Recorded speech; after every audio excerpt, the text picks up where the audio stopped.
గోవింద గోవింద గోవింద గోవింద.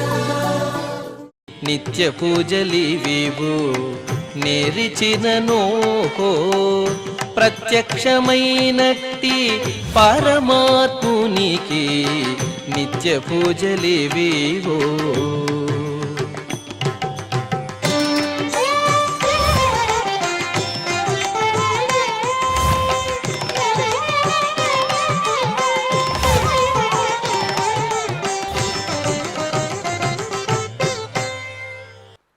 ఓం నమో వెంకటేశాయ.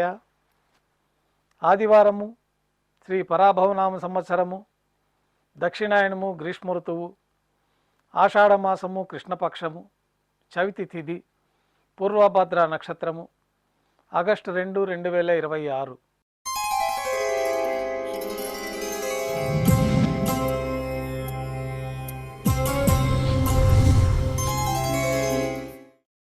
మాధ్యాహ్నిక ఆరాధనలో భాగంగా బంగారు పంచపాత్రలో శుద్ధ జలాన్ని నింపుకొని దేవతామూర్తులకు ఉపచారాలు సమర్పించి తులసీ దళములతో అష్టోత్తర శతనామార్చన నిర్వహించి మాధ్యాహ్నిక నైవేద్యంలో భాగంగా అన్నప్రసాదాలు స్వామివారికి నైవేద్యంగా సమర్పించి అనంతరం భక్తులని సర్వదర్శనానికి అనుమతిస్తారు.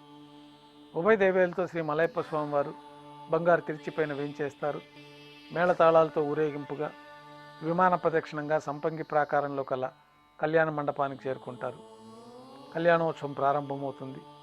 పుణ్యాహవచనము, అంకురార్పణ, రక్షాబంధనము, అగ్నిప్రతిష్ఠ, స్వామివారికి అమ్మవార్లకి కళ్యాణం సందర్భంగా నూతన పట్టు వస్త్రాల సమర్పణ, మహాసంకల్ప పఠనం, మాంగళ్యాల ఆరాధన, మాంగళ్యాల పూజ ప్రారంభమైన తర్వాత శ్రీవారి తరఫున మాంగళ్యాలని అమ్మవార్లకి సమర్పణ గావించి ఈ సందర్భంగా శ్రీవారికి అమ్మవార్లకి కర్పూర నీరాజన సమర్పణ, విశేషమైన హోమాలతో పూర్ణాహుతి పూర్తయిన తర్వాత మాలా పరివర్తనం అనే కార్యక్రమాన్ని నిర్వహించి ఉభయ దేవేరులను శ్రీవారి చెంతకు చేర్చి ఈ సందర్భంగా అక్షతారోపణం అనే వైదిక కార్యక్రమాన్ని నిర్వహించి కర్పూర నీరాజనము, నైవేద్యము, తిరిగి కర్పూర నీరాజనంతో కళ్యాణోత్సవం పూర్తవుతుంది.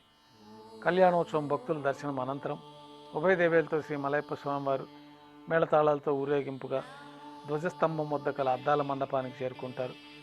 అక్కడ వేద పారాయణ నడుమ ఊంజలి సేవ నిర్వహించి కర్పూర నీరాజన సమర్పణతోటి ఊంజలి సేవ పూర్తి అవుతుంది. ఉభయ దేవేలతో శ్రీ మలయప్ప స్వామివారు మేళతాళాలతో ఊరేగింపుగా ఆలయం వెలుపల కల వైభవోత్సవ మండపానికి చేరుకుంటారు. ఆర్జిత బ్రహ్మోత్సవంలో భాగంగా స్వర్ణ గరుడ వాహనంపైన శ్రీ మలయప్ప స్వామివారు వేంచేస్తారు.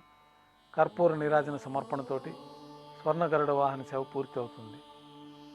హనుమంత వాహనంపైన శ్రీ మలయప్ప స్వామివారు వేంచేస్తారు. కర్పూర నీరాజన సమర్పణతోటి హనుమంత వాహన సేవ పూర్తి అవుతుంది. పెద్ద శేష వాహనంపైన శ్రీ మలయప్ప స్వామివారు వేంచేస్తారు.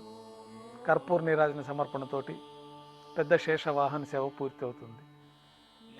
ఉభయ దేవేలతో శ్రీ మలయప్ప స్వామివారు బంగారు తిరిచిపైన వేంచేసిన తర్వాత కర్పూర నీరాజన సమర్పణతోటి ఆర్జిత బ్రహ్మోత్సవం పూర్తి అవుతుంది. సాయం సంధ్య వేళలో 1000 దీపాలతో అలంకరించబడి ఉన్న సహస్ర దీపాలంకరణ సేవ మండపానికి ఉభయ దేవేలతో శ్రీ మలయప్ప స్వామివారు మేళతాళాలతో ఊరేగింపుగా చేరుకుంటారు. వేదం, గానం, నాదం నడుమ సహస్ర దీపాలంకరణ సేవ నిర్వహించి నక్షత్ర నీరాజనము, కర్పూర నీరాజన సమర్పణతోటి దీపాలంకరణ సేవ పూర్తి చేసుకొని 4 తిరువీధులు ఉత్సవం జరుపుకుని భక్తులను అనుగ్రహించి ఆలయంలోకి చేరుకుంటారు. బంగారు వాకిల్లో ఉభయ దేవేలతో శ్రీ మలయప్ప స్వామివారికి నైవేద్యం సమర్పించి గర్భాలయంలో వేంచేస్తారు. వెంటనే రాత్రి తోమాల సేవ ప్రారంభమవుతుంది.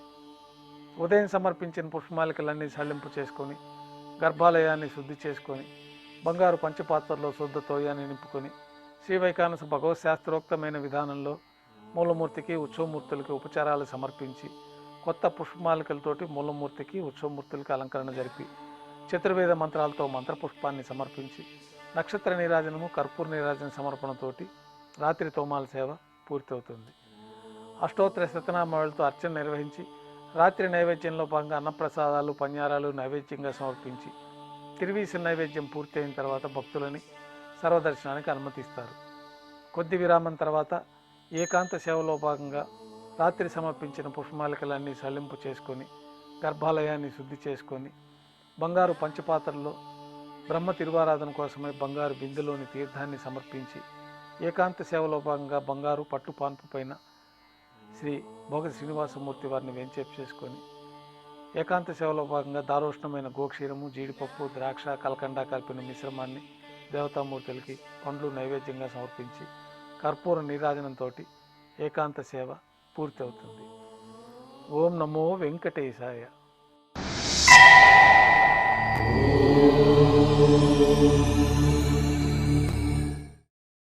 గోవింద హరి గోవింద గోవింద హరి గోవింద.